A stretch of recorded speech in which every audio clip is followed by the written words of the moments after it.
51 նախագիծ վերադարձ արևմտյան Ադրբեջան թեմայով խաղաղության ֆոնին հակահայկական ՀԿ-ները Ադրբեջանում սնկի պես են բուսնում։ Թուրքական ջերմոցի լոլիկը հայկական հողի արտադրանքին վնաս է, ինչ պետք է անել տան դուռը բացելուց առաջ։ Երևան-Անկարա հարաբերությունների կարգավորումը դանդաղում է, որ կանգառում է հայ-թուրքական երկխոսությունը։ Ձերբակալվել են էկոնոմիկայի նախկին նախարարը եւ եւս 6 անձ։ Պատերը նորոգելով միջատներին ու կրծողներին չես մեկուսացնի, ինչու է կախվել կալանավորը։ Գնահատականի փոխարեն պլյուս, չկա մինուս կրթական բարեփոխումները շարունակվում են։ Կասեցվել են գեներալ Մանվել Գրիգորյանի դստեր, դատավոր Նաիրա Գրիգորյանի լիազորությունները։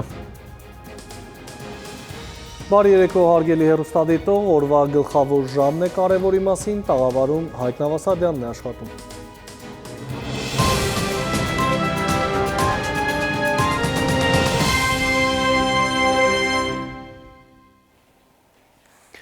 Խոսել խաղաղությունից մտքում պահելով նենք պլանները, սա Բաքվի արդեն վաղուց հայտնի ձեռագիրն է, որին միացել են նաև այդ երկրի իբր հասարակական կոչվող կառույցները։ Ավելի պարզ վերադարձ դեպի արևմտյան Ադրբեջան թեմայով պաշտոնական Բաքուն այս տարի ռեկորդային 51 նախագիծ է ֆինանսավորել եւ սա դեռ սկիզբն է։ Հայաստանի դեմ աշխատող ադրբեջանական ՀԿ-ներն այդ երկրում սնկի պես են աճում։ Ադրբեջանում Ալիևի հակահայ մեսիջներին ու զավթողական կոչերին մեծ թափով միացել են նաև հասարակական կազմակերպություններ, Միլի Մեջլիսի ակնհայտ հակահայ հայացքներով падգամավորներ։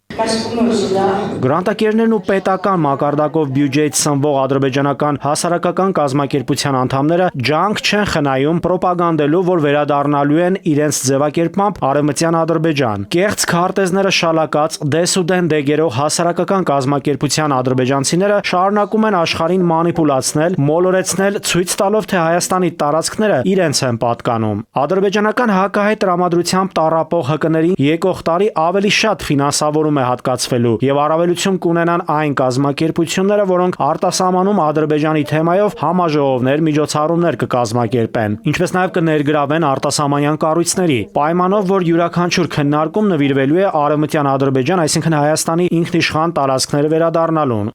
Նպատակը մեկն է՝ Սյունիքը այս կամ այն կերպ վերցնել իրենց հսկողության տակ։ Հիմա կհաջողվի թե չէ, կախված է արդեն Իրանի Իսլամական Հանրապետությունից, եթե նա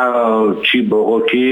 այդ միջանցքի գոյությանը, ուրեմն կվերցնի, բայց այս պայդրությամբ ոնց որ թե նրանց մոտ կան դեռևս հարցեր ճանապարհի հետ կապված եւ քան դեռ այդ հարցերը լուծում չեն ստացել, Զանգեզուրի միջանցքի ճանապարհը կարող է եւ չգործել։ Օրեր առաջ Երևանում էին Ադրբեջանից ժամանած ակտիվիստներ, հասարակական կազմակերպության ներկայացուցիչներ, որոնց մեջ էին նաև Արցախը ամիսներով բլոկադայի մեջ պահող կեղծ բնապահպանները։ Նրանք եկել էին իբրև թե Հայաստանի եւ Ադրբեջանի հասարակություններին համերաշխ դարձնելու առաքելությամբ։ Հայկական կողմի հետ էլ քննարկում էին ադրբեջանցիների Հայաստան վերադառնալու հարցը։ Որքան որ իշխանական թևը կողմ է ադրբեջանցիների Հայաստան գալուն, մերոնց Ադրբեջան վերադառնալուն քպականներ կան, որ չեն կիսում իրենց գործընկերների կարծիքը։ Ես պատրաստ չեմ, եթե անձամբ ինձ եք ասում, ես պատրաստ չեմ ադրբեջանցիների հետ ապրել, համաձայնեցված փաստաթղթում ստորագրված խաղաղության համաձայնագրում նախաստորագրված եւ ոչ մի բանակցություններում ուղղակի նման խոսակցություն չկա։ Վերադառնալ, չգիտեմ, կարող է 50 տարի հետո գան տուրիստական։ Ադրբեջանի Միլի Մեջլիսից Ոման Հասան Գուլիև հայտարարել է, եթե Հայաստանը միջանցքի բացման մասին օպերատիվ որոշում չընդունի, Ադրբեջանը ստիպված կլինի ուժով մաքրել միջանցքի տարածքը։ Ադրբեջանցին նկատի ունի Հայաստանի Սյունիքի մարզը։ Իսկ հետո խիստ երաշխիքների ներքո այն հանձնել Ռուսաստանի կամ ԱՄՆ վերահսկողությանը։ 2020 թվականի նոյեմբերի 10-ի կամ 2025 թվականի օգոստոսի 8-ի համաձայնագրերի համաձայն։ Ես կարծում եմ, որ Իլհամ Ալիևը եւ ադրբեջանական կողմը խաղաղության այդ փաստաթղթով օգոստոսի 8-ի իմ կարծիքով այդքան էլ բավարարված չի։ Իդեպ ԱՄՆ նախագահի հատուկ ներկայացուցիչն է գաղտնազերծել Վաշինգտոնյան հանդիպումներից Թրամփ-Ալիև խոսակցությունից մի հատված։ Օգոստոսին Թրամփը Սպիտակ տան օվալաձև սենյակում հարցրել է Ալիևին, թե ինչու է կանգ առել եւ չի շարունակել հարձակումը Հայաստանի դեմ պատերազմում։ Ալիևն ասել է, թե իրեն պետք էր միայն այն, ինչ նրանք վերցրել էին։ Ալիևը հայտնել է նաեւ, թե թե իրեն ավելի բան պետք չէր։ Եվ սա հրաշալի որոշում է, քանի որ առաջ գնալը Փաշինյանին կվիրավորեր միջազգայինորեն, սա պետական գործ չի, օրինակ է։ Վաշինգտոնյան նախաստորագրված եւ ստորագրված փաստաթղթերին քավոր կանգնած Թրամփը հայտնել է, որ Թրամփի երթուղին հնարավոր է դարձել Ադրբեջանի եւ Հայաստանի միջև պատմական համաձայնագրի շնորհիվ եւ հայտնել է, թե երթուղին Ադրբեջանն ու Հայաստանը անվանել են իր պատվին։ Թրամփն այդ երթուղին եւս մեկ անգամ միջազգային խաղաղության տանող ճանապարհ է անվանել, բայց նկատենք, կեսբերան չի անդրադարձել Ալիևի օգոստոսի 8-ից հետո հակահայ եւ զավթողական հայտարարություններին։ Նաիրի Մուրադյան, ժամը լրատվական։ Առաջիկա ամիսների ընթացքում հայ գերիներին ազատ արձակելու պատմական հնարավորություն կա, հայտարարել է միջազգային քրեական դատարանի նախկին գլխավոր դատախազ Լուիս Մորենո Օկամպոն։ Նա հայերին, մասնավորապես 45 գիտնականի ու գործչի կոչ է արել մինչև հունվարի 31-ը Նոբելյան մրցանակի առաջադրել ԱՄՆ նախագահ Դոնալդ Թրամփին։ Ժամի հետ զրույցում փիլիսոփայական գիտությունների դոկտոր Ալեքսանդր Մանասյանը նշել է, որ ինքը պայման ունի նամակի մեջ, անպայման նշել, որ Արցախը միջազգային իրավունքով չի պատկանում Ադրբեջանին։ Միևնույն ժամանակ Օկամպոն կոչ է արել Ադրբեջանին խաղաղություն կնքել Հայաստանի հետ։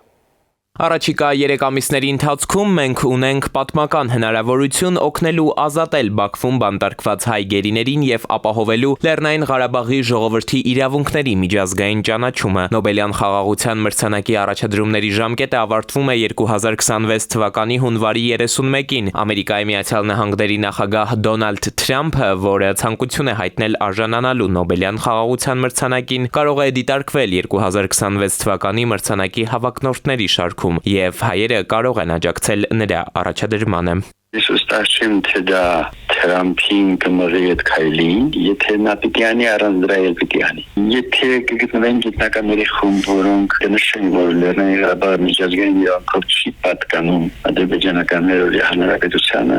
ապա ես կմիանամ դրա։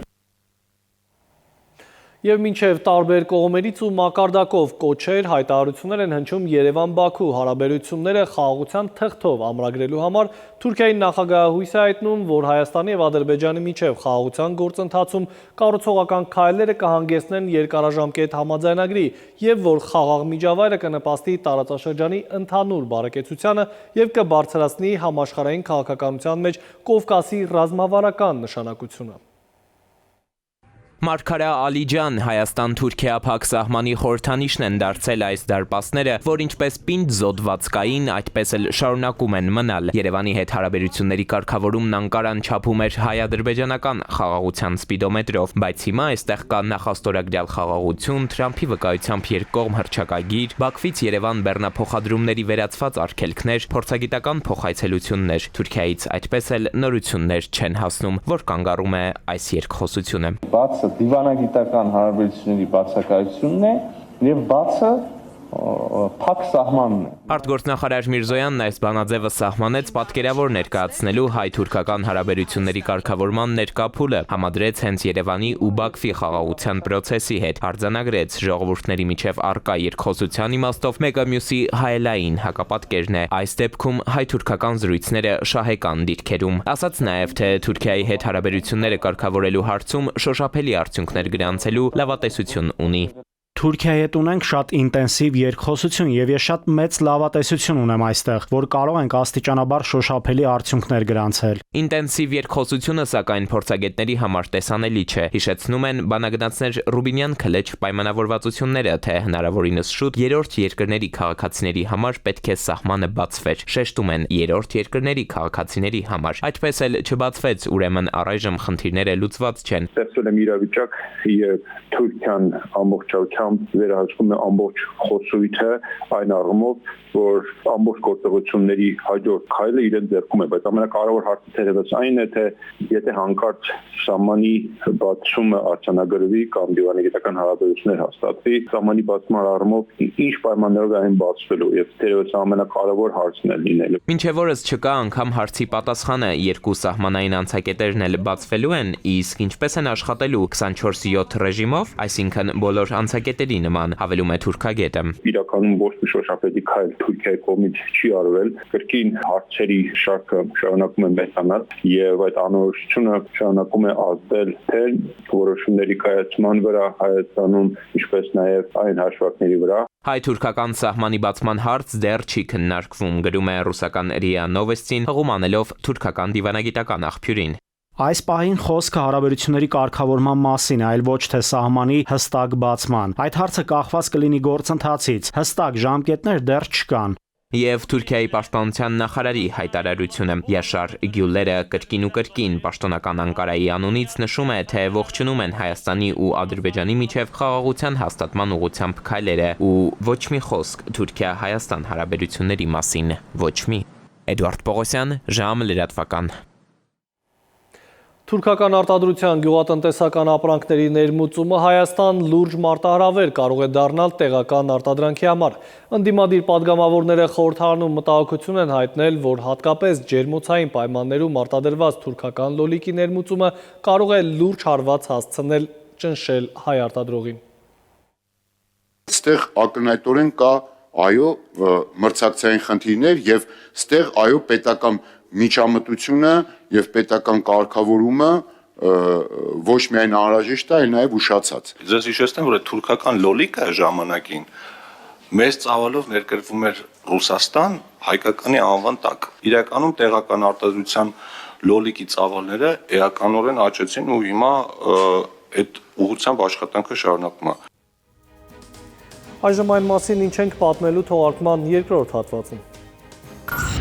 Ձերբակալվել են էկոնոմիկայի նախկին նախարարը եւ եւս 6 անձ։ Պատերը նորոգելով միջատներին ու կրծողներին չես մեկուսացնի, ինչու է կախվել կալանավորը։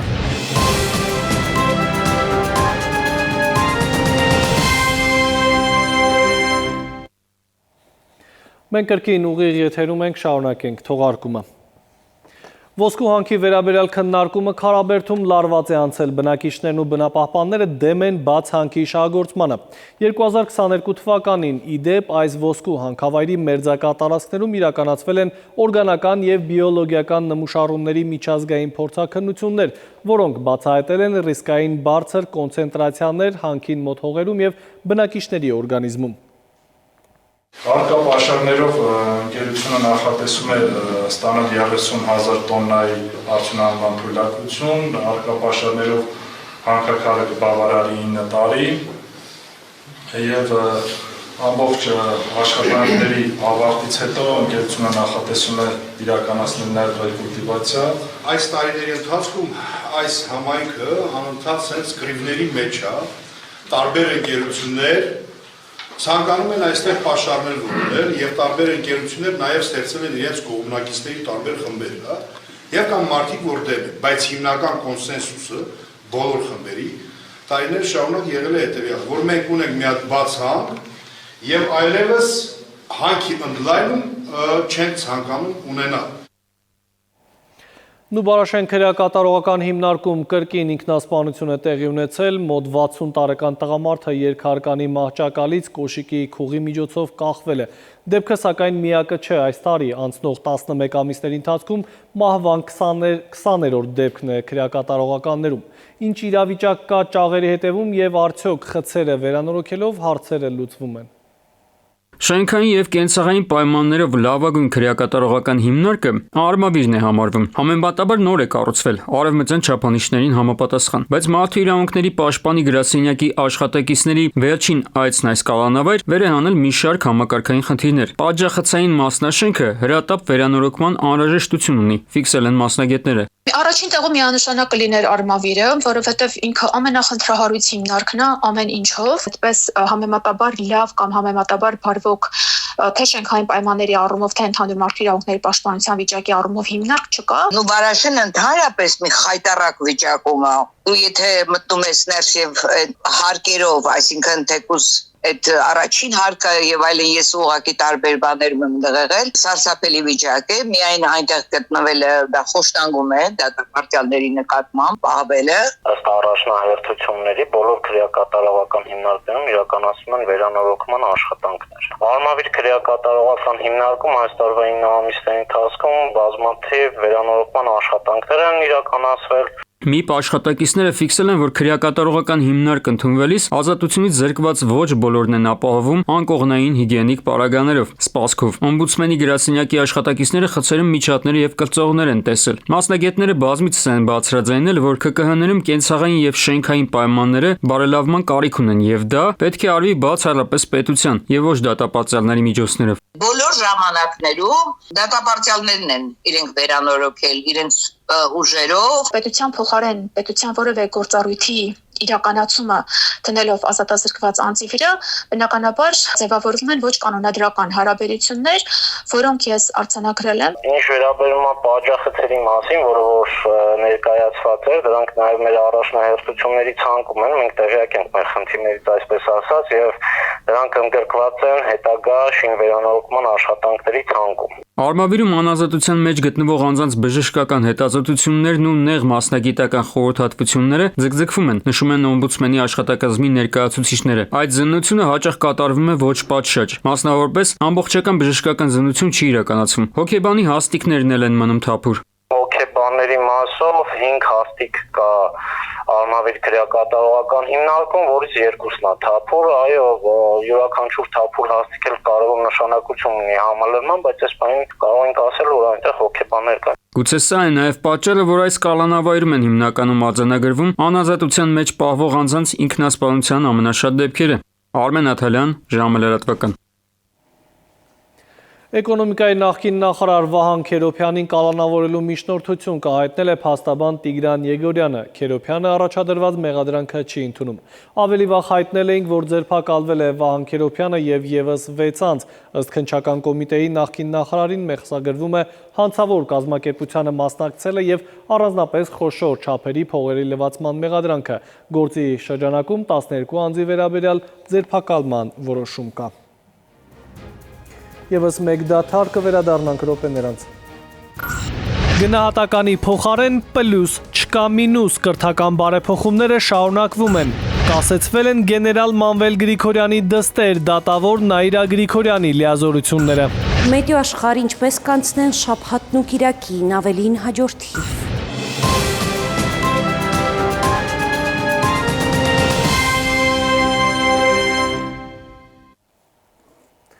Մենք վերադարձանք, դուք դիտում եք ժամի գլխավոր թողարկումը։ Թվանշանի փոխարեն պլյուս, չկա մինուս աշակերտին էլ չես վախեցնի, թե սովորիր, թե չէ երկուս կստանաս։ Սա հանրակրթության պետական չափորոշիչով մեր երկրում գնահատման համակարգն է, որի հետ դեռ ոչ բոլորն են հարմարվել։ Հակասական են կարծիքները, մի մասը ողջունում է փոփոխությունը, մյուս մասը թվարկում վտանգները։ Արդյունքում որքանով է ոգևորվում աշակերտը, երբ չգիտի, ինչ գնահատականի է պատասխանել դասը։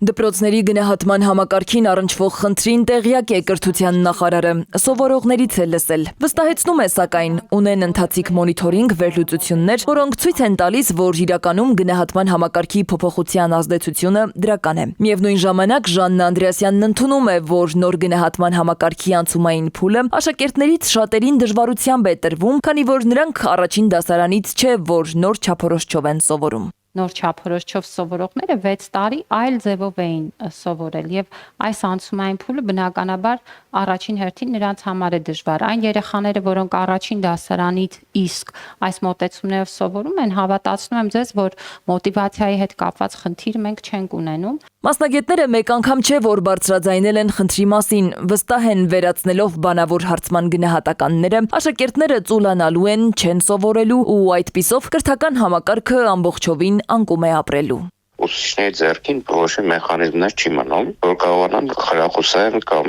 ինչ-որ բան ասենք, որ ցույց տան, որ սխալ է եւ այլն եւ այլն, այսինքն երբ մի բան հանում ենք, պետք է հասկանանք, թե դա ինչով է փոխարինվում։ Ու եթե առանձնել բավականին բարդ վիճակի մեջ գտնվող, ասենք, ուսուցիչներից վերցնում ենք այդ մեխանիզմները, դուրս վտանգի առաջ կարող են կանգնեցնել կրթական process-ը։ Գնահատման համակարգը նախ եւ առաջ զսպող ու պարտավորեցնող մեխանիզմ էր սովորողի համար, ասում է ոլորտի փորձագետն ու նկատում։ Թվանշանները բացառելով վերացնում ենք նաև առողջ մրցակցությունը։ Հոգեբանն էլ ընդգծում է, երեխայի կյանքում խրախուսական մեթոդները պետք է վաղ տարիքից ձևավորել, զուգահեռաբար չվերածել մոլուցքի։ Երբ որ դպրոցում գնահատականներ են լինում, երեխայի մոտ այդ առողջ մրցակցությունը եւս սկսում է զարգանալ, երեխան կարողանում է մոտիվացվել, իր համար ավելի հետաքրքրություն, այսպես ասած, ձեռք բերել։ Իսկ երբ որ գնահատականը բացակայում է, երեխան չի կարողանում տարբերակել, արդյոք ինքը լավ էր սովորել կամ արդյոք ինքը ճիշտ կարողացավ ներկայացնել։ Ցանկալի է, որ երեխան ամեն դեպքում խրախուսվի, որովհետեւ եթե երեխան կորցնի իր մոտիվացիան դպրոցական տարիքում, ապա հետագայում դա վերականգնելը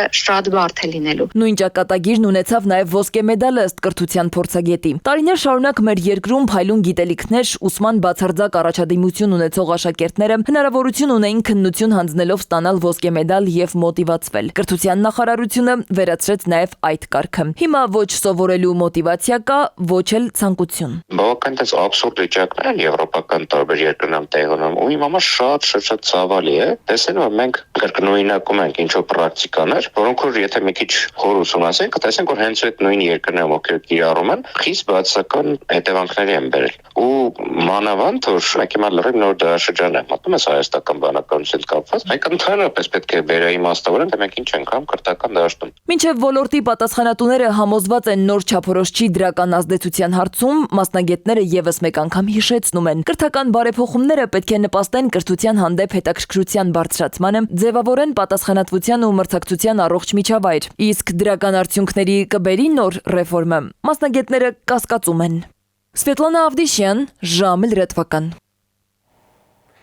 Որ ժամանակակից թվային տեխնոլոգիաները հասանելի լինեն ոչ միայն մայրաքաղաքի, այլև մարզերի բնակիչներին, Թիմ Տելեկոմ Արմենիան սկսել է 5G ցանցի գործարկումը հանրապետության մեծությամբ երկրորդ եւ երրորդ քաղաքներում։ Միաժամանակ ընթանում է 2G ցանցի փոխարինումը։ Թիմ Տելեկոմ Արմենիայի 5G ցանցը գործարկվել է Գյումրիում եւ Վանաձորում։ Նորագույն սերնդի այս տեխնոլոգիայի շնորհիվ եւս երկու քաղաքների բնակիչներ ել ավելի բարձր արագությամբ եւ հուսալիությամբ կօգտվեն բոլոր ժամանակակից թվային հարթակներից ու ծառայություններից։ Տարեսկզբից սկսել էինք լայնամասշտաբ բջջային ցանցի վերազինման աշխատանքներ եւ 4G ցանցի վերազինման աշխատանքները եւ 5G ցանցի ծածկույթի ընդլայնման։ Գրեթե 0-ից կառուցում ենք նոր սերնդի, նոր որակական չափանիշներով ցանց եւ այսօր կարող ենք փաստել, որ Գյումրիում եւ Վանաձորում ունենք արդեն 5G ծառայություն ամբողջությամբ հասանելի։ Թիմի բջջային ցանցերի արդիականացման լայնամասշտաբ աշխատանքները Երևանում ու մարզերում շարունակվում են։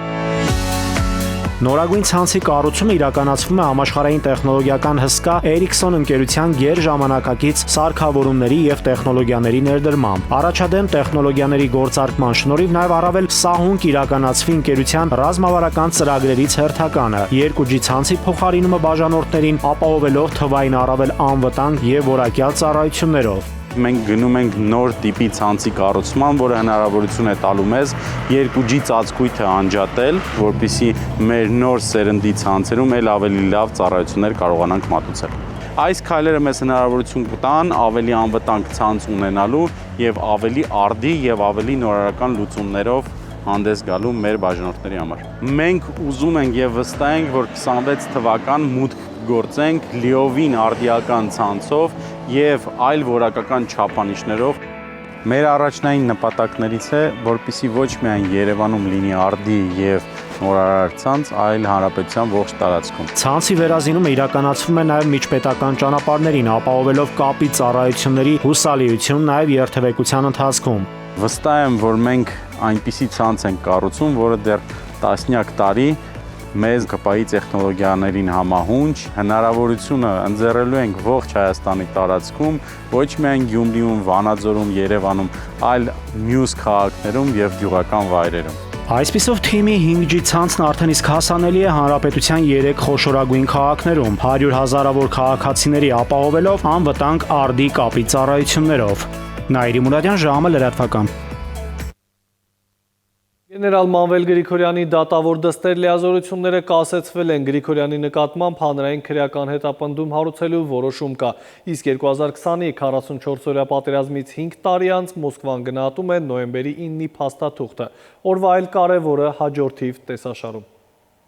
Ռուսաստանի արտաքին գործերի նախարարությունը հայտարարություն է տարածել Լեռնային Ղարաբաղում հրադադարի մասին եռակողմ հայտարարության 5-րդ տարեդարձի կապակցությամբ։ Մոսկվան ընդգծել է, որ 2020-ի նոյեմբերի 9-ի համաձայնագիրը, որը ստորագրել են Պուտինը, Փաշինյանը եւ Ալիևը, դարձել է տարածաշրջանում խաղաղության գործընթացի հիմք։ Հայտարարությունը շեշտում է, որ 3 երկրների ստորագրած բարձր մակարդակի 4 փաստաթղթերը միասին կազմում են խաղաղության ճանապարհային քարտեզը, որոնք շարունակում են մնալ ուժի մեջ։ Ռուսաստանը դրական է գնահատել 2025-ի օգոստոսի 8-ին Վաշինգտոնում Հայաստանի եւ Ադրբեջանի միջև խաղաղության պայմանագրի նախագծի նախաստորագրումը, սակայն ընդգծել է, որ կողմերը դեռ շատ անելիք ունեն վերջնական կարգավորման, սահմանազատման եւ տնտեսական կապերի վերականգնման ուղղությամբ։ Մոսկվան հավաստիացրել է, որ պատրաստ է շարունակել աջակցությունը նաեւ 3 գումարած 3 տարածաշրջանային հարթակի շրջանակում։ Գեներալ Մանվել Գրիգորյանի դստեր դատավոր Նաիրա Գրիգորյանի լիազորությունները կասեցվել են։ Դատախազությունը դիմել է բարձրագույն դատական խորհրդին դատավոր Գրիգորյանի նկատմամբ հանրային քրեական հետապնդում հարուցելու միջնորդությամբ։ Բարձրագույն դատական խորհրդի որոշման մեջ նշվում է, որ 2025 թվականի նոյեմբերի 6-ին եւ 7-ին դռնփակ նիստում հիմք ընդունելով գլխավոր դատախազի ներկայացրած Արմավիրի մազի առաջին ատյանի ընդհանուր իրավասության դատարանի դատավոր Նաիրա Մանվելի Գրիգորյանի նկատմամբ հանրային քրեական հետապնդում հարուցելու միջնորդությունը խորհուրդը որոշել է դատավորի լիազորությունները կասեցնել մինչև քրեական վարույթի ավարտը։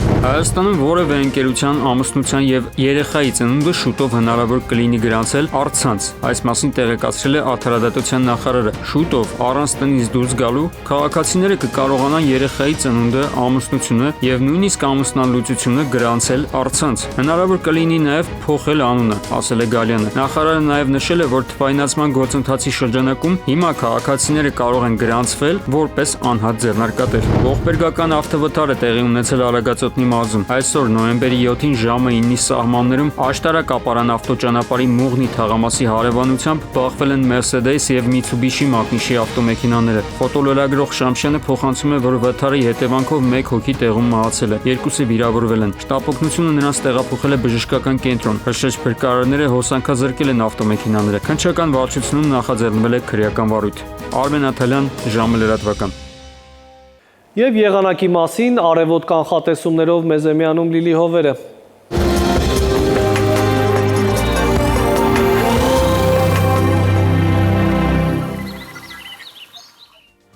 Բարի երեկո, եղանակի տեսության հովանավորն է Ֆերոսի ապրանքանիշը,